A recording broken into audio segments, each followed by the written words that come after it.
You're listening to the Out of Bounds Show podcast, presented by Independent Roofing Systems. If you want it done right the first time, visit Independent Roofing Systems today. Are you ready? Yes!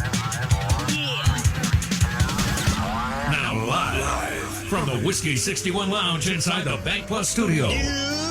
Listening to Mississippi's #1 sports talk show, The Out of Bounds Show with Bo Bounds. Streaming worldwide live on the Out of Bounds radio app and on your radio at ESPN 105.9. The Zone.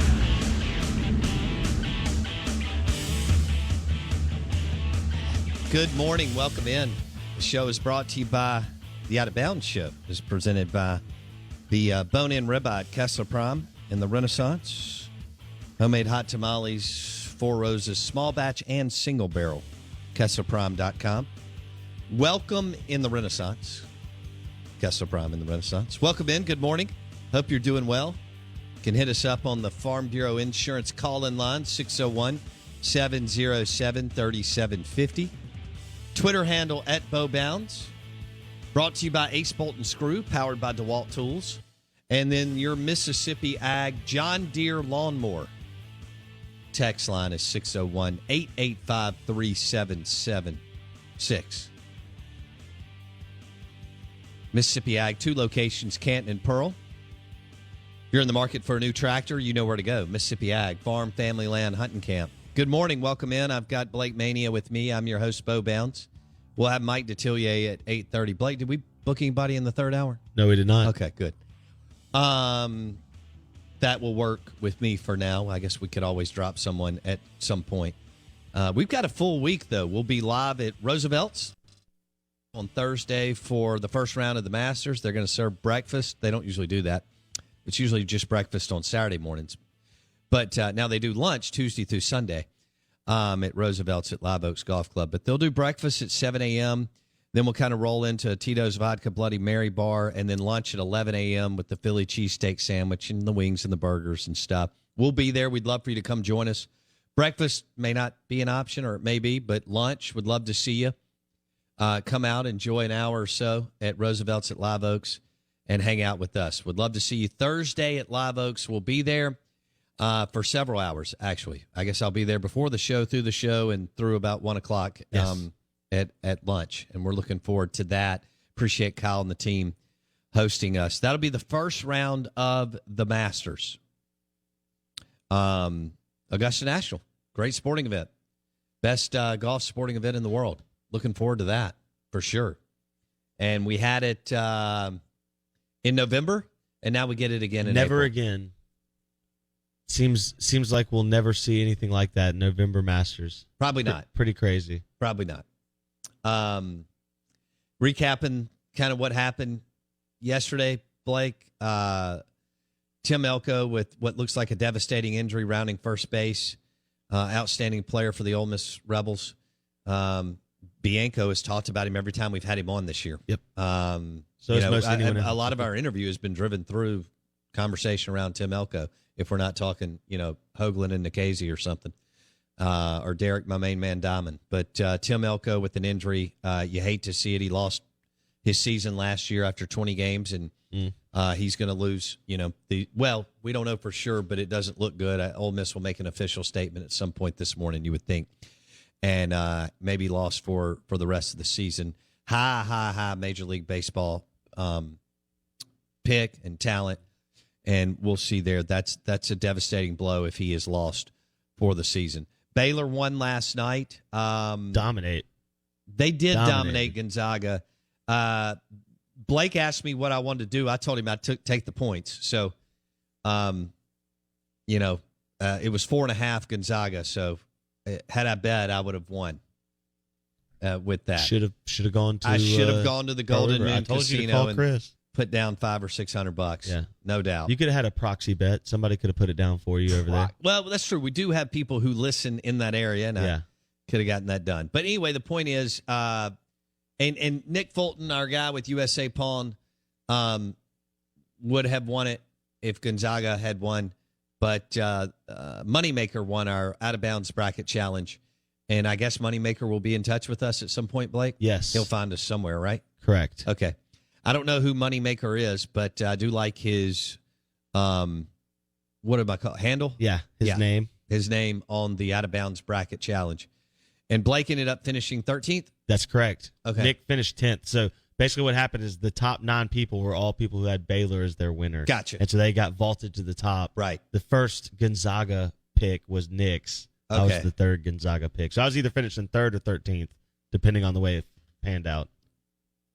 To go undefeated. And then lose the last game. The last team that went undefeated was Kentucky, and they lost in the semi. Yeah, to Wisconsin. So the last couple undefeated teams have not made it. It's been a long time. So that's they didn't. Brutal. They just. I don't know. I would never have thought they looked that outmatched. They looked like they were spent from Saturday night. I would agree with that.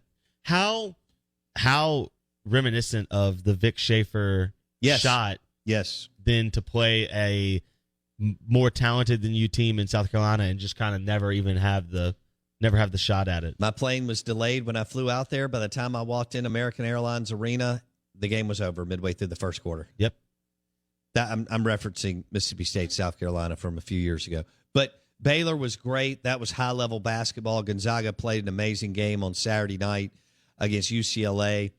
And then Baylor was just as good as Gonzaga was Saturday night. And so there you go. Baylor's the champ. And I can't remember the last time that a North Carolina, Duke, Kentucky, Kansas looked like Gonzaga did on Saturday night or Baylor did on Monday night. Can y'all remember? Or better yet, let me ask you this. When was the last time a national championship team looked that good? That efficient, that talented, that well-rounded on both ends of the floor? I mean, I don't think I would say Nova from a few years ago. When was the last time a national championship team played like Gonzaga did Saturday night or Baylor did Monday night? Much less a blue blood winning it. How long's it been, Blake, since a blue blood won it? Who was the last blue blood to win it? Was it Duke 6 years ago or something? I would think that's correct. I can't remember Roy Williams' Hubert Davis got hired, by the way, longtime assistant in North Carolina. He was a really good player under Dean Smith. People love him. Say he's a super, smart, sharp guy. He's been an assistant under Roy Williams. I mean, that's an Alabama type job in basketball. North Carolina, they love it. They're committed. They have all the advantages and resources. But Hubert Davis has been an assistant for what, 8 or 9 years? And 10 years? Maybe longer. But he's never been a head coach, so he stepped, don't forget, Roy Williams had 15 seasons at Kansas. And then he took the North Carolina job. Yeah. Hubert Davis has never been a head coach. Now, he may be fantastic. Dabo, heck, locally, Dan Mullen, Tommy Tuberville were not head coaches, and they did unbelievable jobs to have never been a head coach, coming in at very difficult times, taking the program to another level. But they didn't replace a legend. No, they didn't. Weren't from that legend stat. See, they didn't. This is more South Carolina in baseball, right? Ray Tanner takes the AD job, promotes from within. It just doesn't work out. No, your longtime assistant doesn't. And North Carolina already did that with Dean Smith, by the way, number one guy. That's correct. In 97 or right. whatever it was. Last national title won by a blue blood would be the last title not won by a V team. It'd be North Carolina, 2017. Roy Williams defeated Gonzaga. Gonzaga. That's right. Gonzaga's lost 2 championship games? Yeah, Mark Few lost in 17 to North Carolina and now to Baylor in 2021. That is brutal. That's why you don't sleep in the offseason. Correct. When you're and this guy's so successful. Spokane, Washington? Really? Do you think any of our listeners have been to Spokane? Have you been to Spokane? No. I know you did all that I've never been Bear, to Washington State. Granola, Eagle Scout stuff and hiking through the West trying to find yourself. That's when you were 20. Farther northwest than I've been. Okay. Yeah, Spokane, Washington. Anybody been? Mississippi Ag text line 601-885-3776. Show is brought to you by the Hilton Jackson on County Line Road. Hilton Jackson on County Line Road. That's where you need to stay for your clients and family, it's right across the street from Edwin Watts Golf Shop on County Line Road. That's where you go before you hit Live Oaks or Dancing Rabbit. Edwin Watts Golf Shop on County Line Road. The Out of Bounds Show podcast is brought to you by Kessler Prime. For the best steaks in Mississippi, visit Kessler Prime in the Renaissance.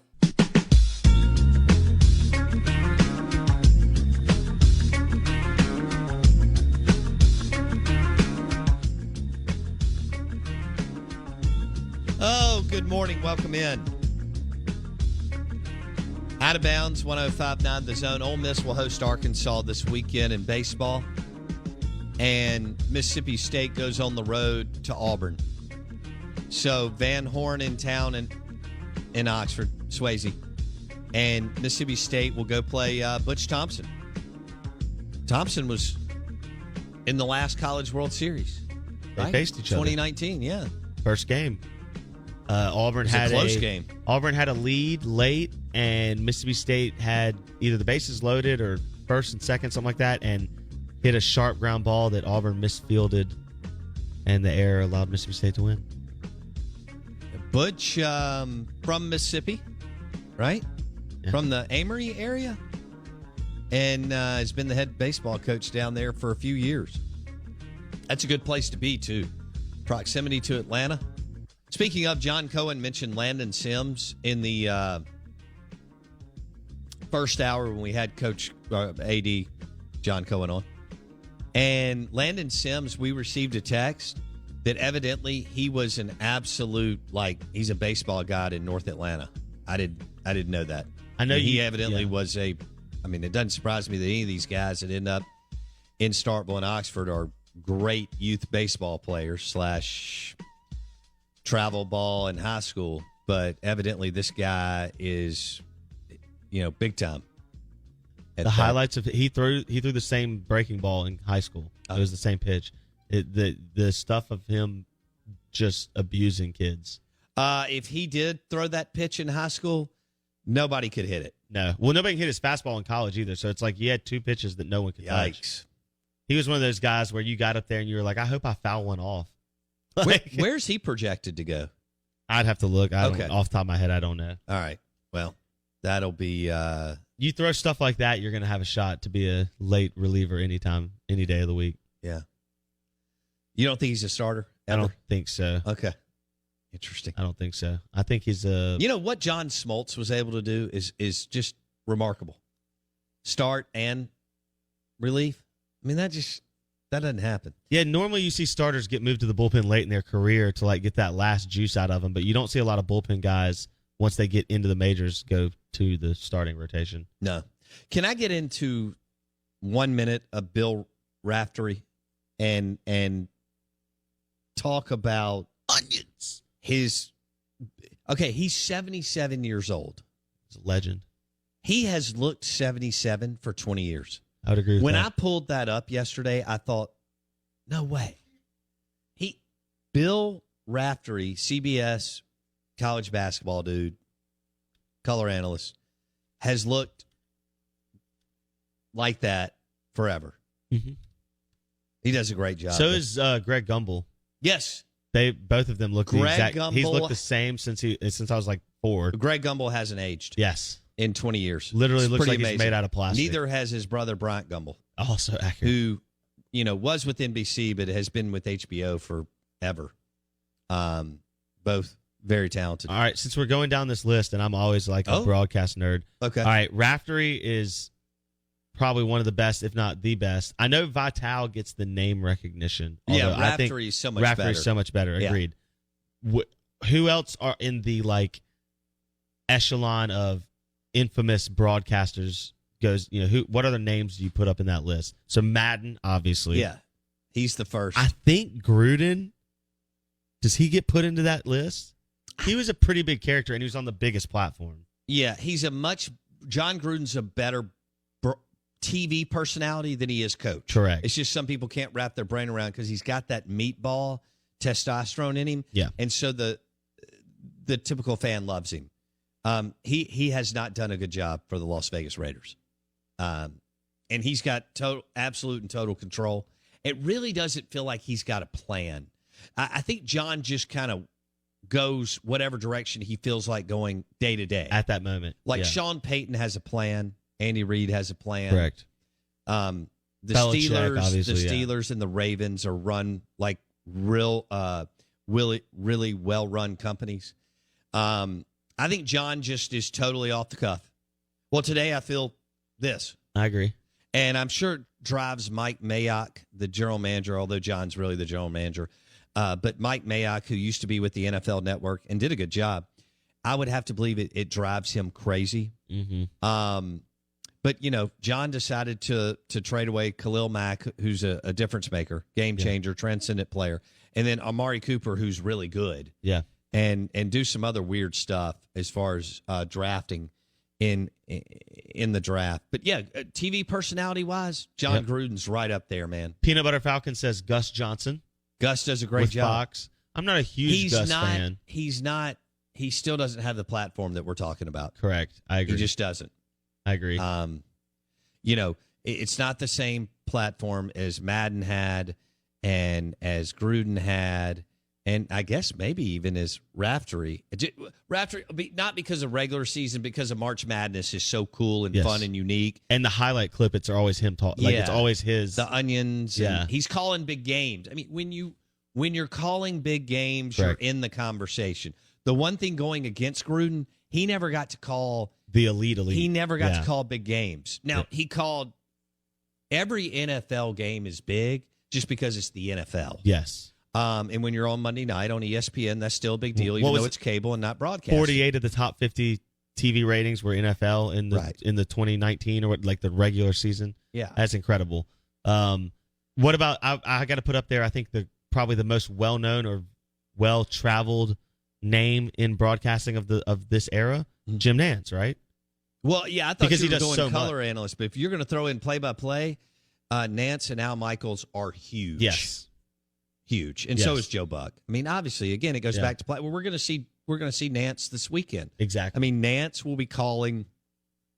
He'll call Saturday, which is huge, right? He will do us some cut-ins on Thursday and Friday, but on Sunday he will wrap up the Masters for us. That's huge. I mean, whether it's Dustin Johnson or whoever comes through and wins this golf tournament, Nantz will be leading the way. And he just called last night's game. So what? Nantz is on a jet.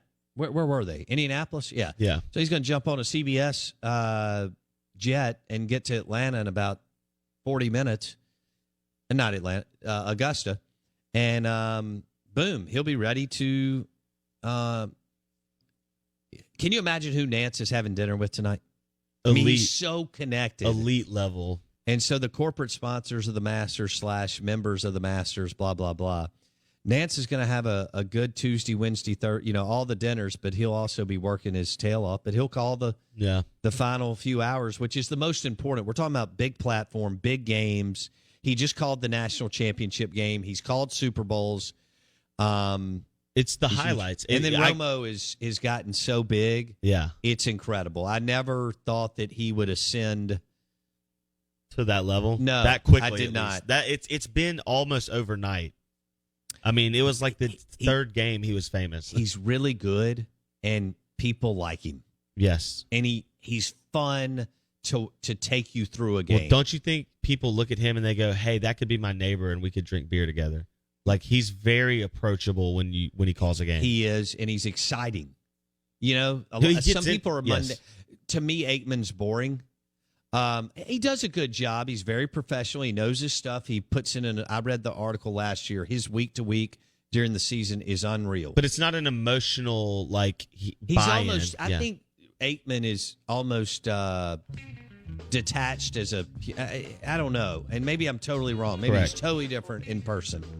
But I think he's an odd dude. You wonder if being Cowboys could go out to the golf, not just a Hyatt. I mean, anywhere, hang out, have some beers, and smash a cheeseburger with you, and then play a game, then get into a poker game, and you wouldn't think anything about it. Tony's good with the highfalutin crowd, and he'd go with John Daly too. No doubt. He goes both ways. He go all over. And I think that's a gift. That's like Madden. 100%.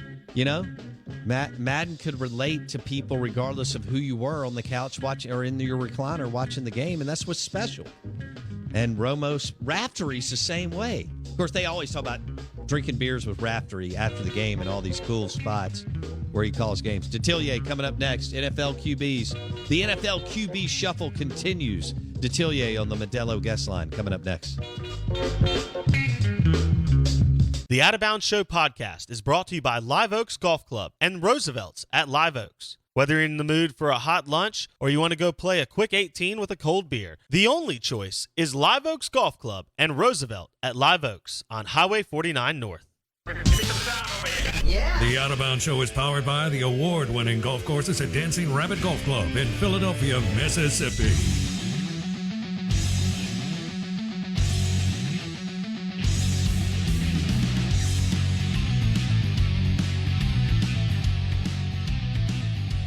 Oh, man, the Out of Bounds Show is brought to you by Dallas Body Shop in Ridgeland. For all your collision repair, you want to take your vehicle to Dallas Body Shop in Ridgeland. Right behind Acura of Jackson, Dallas Body Shop. We've been taking our vehicles there for over 20 years. They do a great job. Any collision repair, Dallas Body Shop in Ridgeland. Right down from Edwin Watts Golf Shop. And Drago's Seafood Restaurant and Oyster Bar. Charbroiled oysters and little seafood gumbo. Our next guest knows about seafood gumbo. We're live in the Bank Plus studio, Out of Bounds, ESPN 105.9 The Zone. Our guests join us on the Modelo guest line. We welcome in our friend Mike Detillier, WWL Radio TV, New Orleans NFL Draft Insider, Saints, LSU, all of it. Mike, let's start with what happened yesterday with Sam Darnold. He was with the New York Jets. He's now with the Carolina Panthers. What do you think Joe Brady, who you are more than familiar with through the Saints and LSU, what do you think Joe Brady can do with Sam Darnold at the Carolina Panthers? Well, man, one thing I can tell you, Joe knows what he's doing with quarterbacks. He's really good. He's going to get the best out of him. And, with Sam, he didn't have much of a supporting cast. We're fixing to see how well he can elevate his game. Now, he doesn't have to cart as much water. You got Christian McCaffrey, if he's healthy, arguably one of the top couple guys in the game at halfback.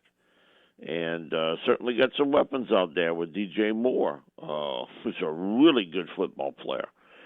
And so I think it works.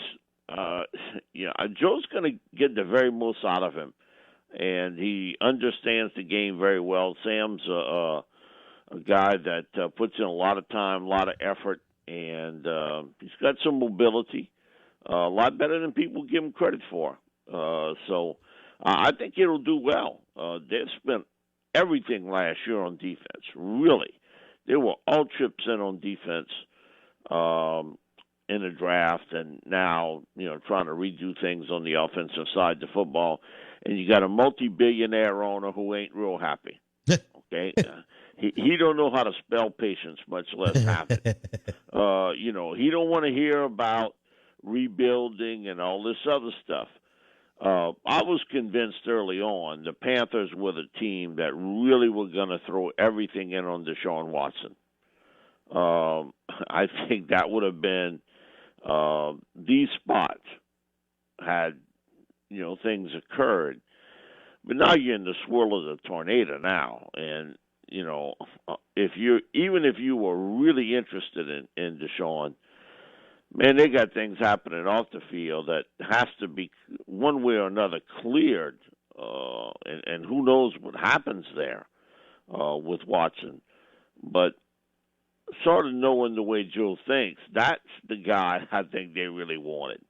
Because I think really the Panthers feel that it was a moment in time for them, that in the NFC South, with Drew Brees walking away from the game, with Matt Ryan getting up in age, and Atlanta having to retool defensively, the Bucs are who they are, and they're the team to beat.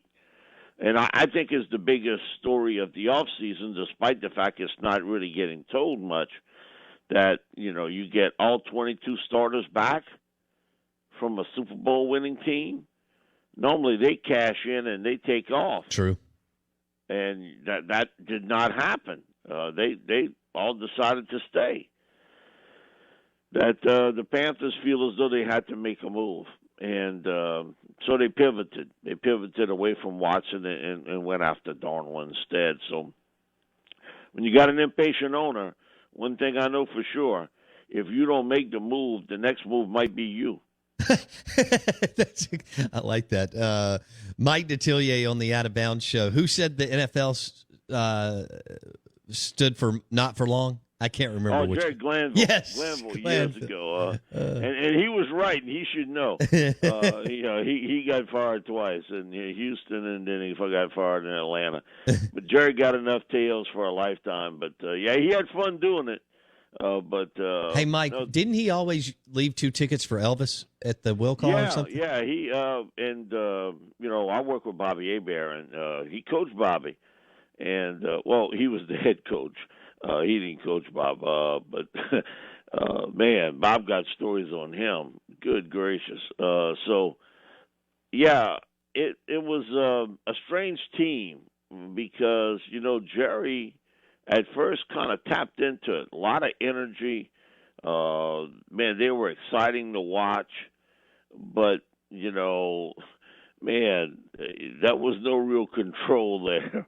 And it got out of hand pretty quickly with Glanville. But, man, one thing for sure, he's an entertaining guest. We've had him on numerous times. And when he was with the Lions, they had a guy that was the gopher. Very similar to what Joe Brady was with the Saints. In essence, when Joe was here, it was, we would tease him all the time. Nobody knew who he was with the Saints, but Hebert and I did. But we gave him grief. Every time practice would end, we'd tell him, "Hey, Joe, when you going to go wash Coach Payton's car? Or, is your day to go to Popeye's Chicken? Or, whatever." And he would just sort of stare, and he'd just shake his head and try to walk as fast as he could away from us. Well, the goal for Glanville when he was the defensive coordinator with Detroit, and he still calls him this, Little Billy Belichick. Oh my goodness! Are you serious, Mike? And that's how he'll say it, Little Billy Belichick. Wow! And he knew the dad, and so they hired him sort of like an intern. And he was sort of the gopher. Hey, kid, go wash the car. Get my car washed. Hey, kid, go get donuts. Make me copies of this, stuff like that. And, eventually it led to him as a job. He was special teams coach. And so, but even today, Glanville will talk about it. Yeah, we had little Billy Belichick, working under me and stuff. And but that's Jerry. That's just how he is. It's that's never going to change. But with the Panthers, I'm just telling you, you got to. This isn't an owner that made his money over the course of 50 years. He made his money quick. So his deal is, I spent a lot of money on this football team, and I want results quick. Don't give me no excuses. Don't tell me nothing about rebuilding. I don't want to hear it. I just want to win.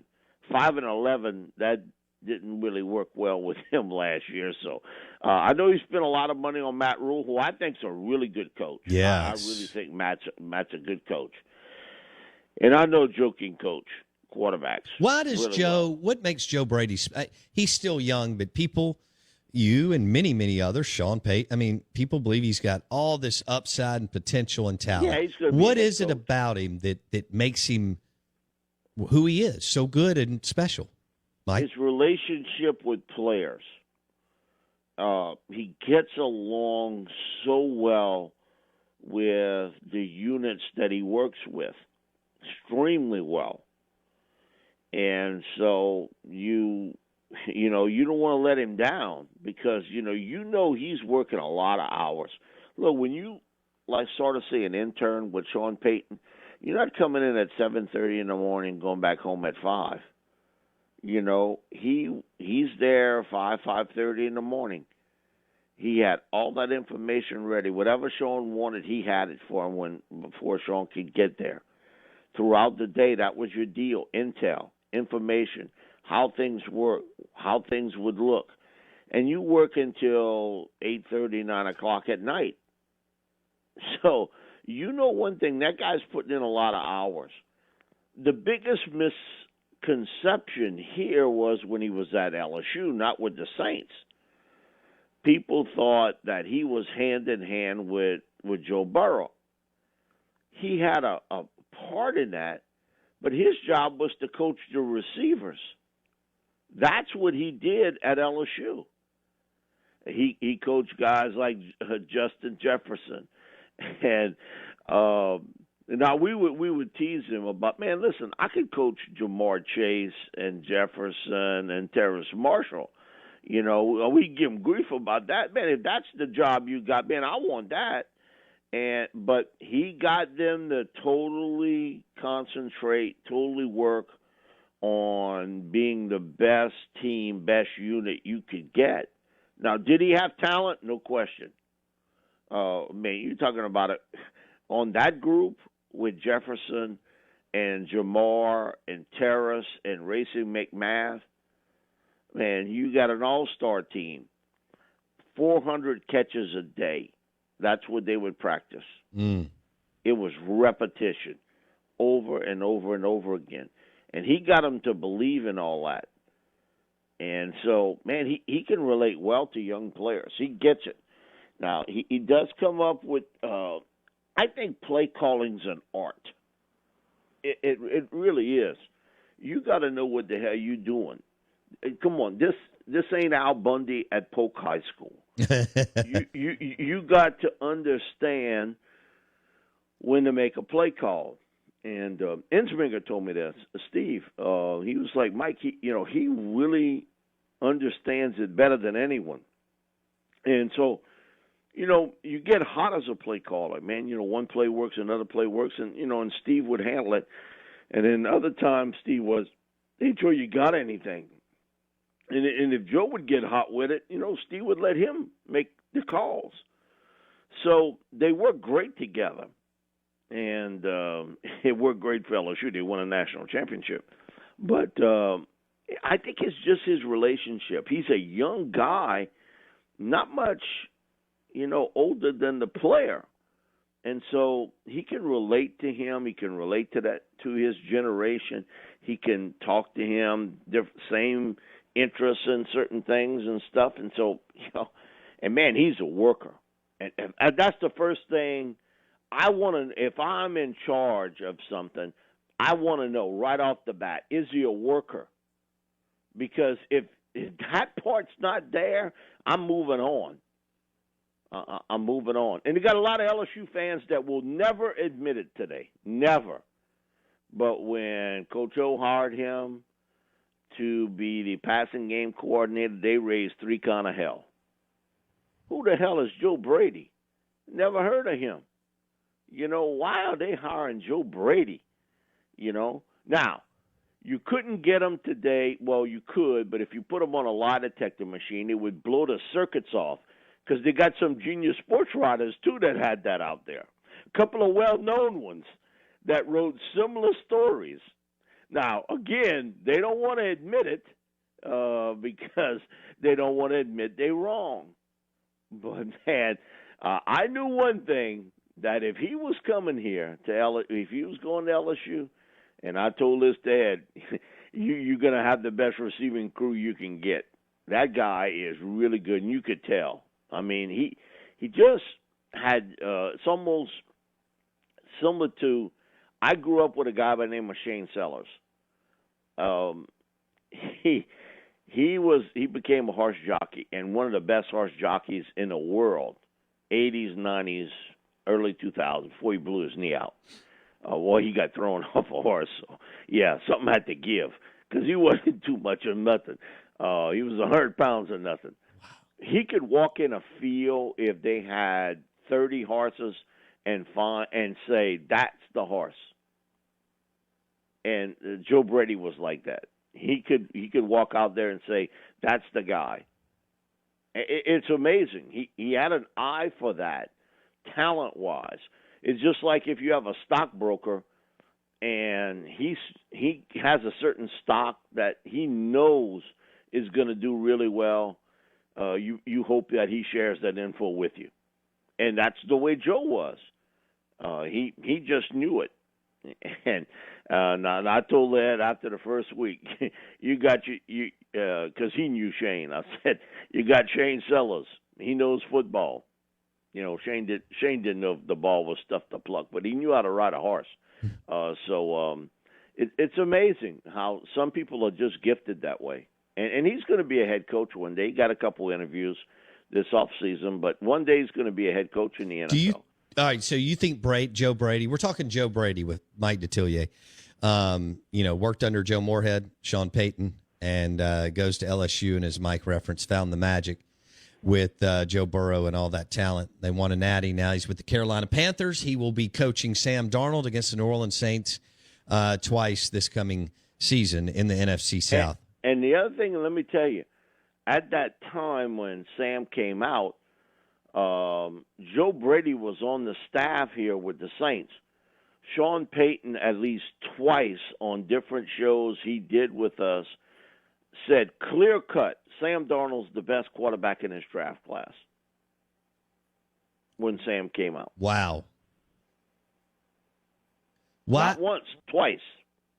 And I guess the Saints just couldn't make it happen because of finances to go get a Sam Darnold, Mike? Well, you didn't want to get the 26 pick. I mean, that's what put them at a disadvantage. If you were going to try to make a strong move, where are you picking? Okay? To give up 3 first-round picks, okay, where are you picking now? Like today, it would be 28th. Who the hell wants that? Give me a pick early. I want an early first-round pick. And so that's what puts them at a disadvantage.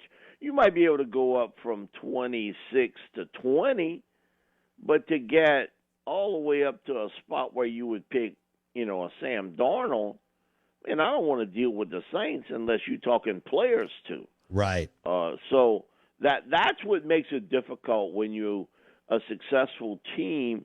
You have to understand that if you want to make a move up to get a really good young quarterback, you better be willing to part with players too. Yeah. Because the draft choices aren't going to cut it. That deal is, what? We got to go from 3 to 28? Well, what about now, Mike? That.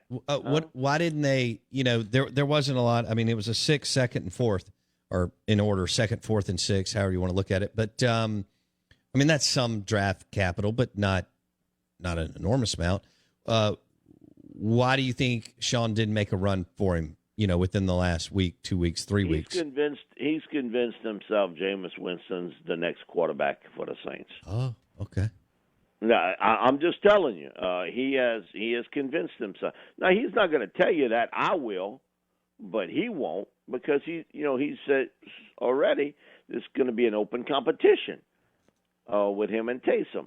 Come on, he didn't bring Jameis Winston in to hold no clipboard. No, Jameis Winston was brought in to be the starting quarterback. And don't you think he sandbagged last year not playing Jameis? I mean, he knew that he had enough. Sean's so good at what he does. When Drew went out, played Taysom, didn't want to drive up the price. I mean, was he really thinking that, knowing Sean, was he thinking that far ahead, Mike? No. Okay. This has always been my thought on that. That he promised Taysom he would give him a chance as a starting quarterback. Okay? And I think that Sean didn't want to go back on that. Interesting. I think his first instincts were to play Jameis. And there are players on this team that will privately tell you, I was surprised. Because when Drew initially got hurt against the 49ers and couldn't play in the second half, Sean immediately went to Jameis. Now, had he went to Taysom, what it does is it sort of rearranges thing on special teams, specialty calls, that sort of thing. And he went with Winston in the second half. And so the bottom line was that I think we all thought Winston was going to come back and be the starter the next week, which didn't happen. I think he had promised that opportunity to Taysom. And I think he held forth with that promise that he was going to give him an opportunity to be the starter. And but I think it's become obvious the flaws in Taysom's game as a full-time starter at quarterback. Yeah, they're glaring. And so he has always liked Jameis. Almost, I know when he came out of Florida State, they had the private workout. Sean was involved, and he's always talked up Jameis Winston. So I think it's Jameis's job to lose, and the Saints will go as far as Winston will take him, because the core part of this football team is back for 2021. Mm-hmm. But now, instead of being the hunted team in the NFC South, they can become hunters, and maybe you need that sometimes. Maybe you need that kick in the pants, that you're not the team to beat. But the consistency part with Jameis, I got told this when the Saints signed him. God bless her. She passed away last summer. But Gay Culverhouse, who is the daughter of Hugh Culverhouse, was the president of the Bucks, and she was involved with a lot of NFL situations as far as TV contracts, benefits for players, that sort of thing. Her and I became, because she used to visit New Orleans all the time. We meet up, and, man, she could talk. So we become friends, and we would kind of go back and forth about certain things with NFL. And she told me the one thing consistent about Jameis Winston is he's inconsistent. In that from game to game, play to play, throw to throw, it can look great one day, and then it looks bad the next. And I think she's right about that. And she told me the story. You know who you reminds me of is Vinny Testaverde. She said, we had Vinny. And she said at times Vinny looked great. But she said, it got to the point where you get tired of the inconsistency and you got to move on. The crazy part is Vinny Testaverde, after the Bucks cut him loose, he started for 6 other teams. And he did the exact same thing with them. He flashed it, So I'll be interested with Sean of can he smooth out the rough parts of Jameis's game. Yes. This will be wild. We've seen it where he looks so good in Tampa, and then in, the flip of the field, he's totally different. But he brings you something we hadn't seen here in a while, and that is the deep ball threat. Early on, despite the fact Drew was never known to be a really good deep, because he didn't have that type of cannon, early on, the Saints did a lot of work throwing the deep ball. Devery Henderson, Robert Meacham. Now, Jameis brings you that element that, man, he can launch them. And so that safety can't sit in the box now. He's got to play deep. I can't wait to see if this QB experiment, Sean Payton with Jameis Winston, works. That's Mike Detillier, Mike D, Saints Insider, WWL Radio TV New Orleans, at Mike Detillier on Twitter. Mike, have a great week. Thanks. Thank you, Bo.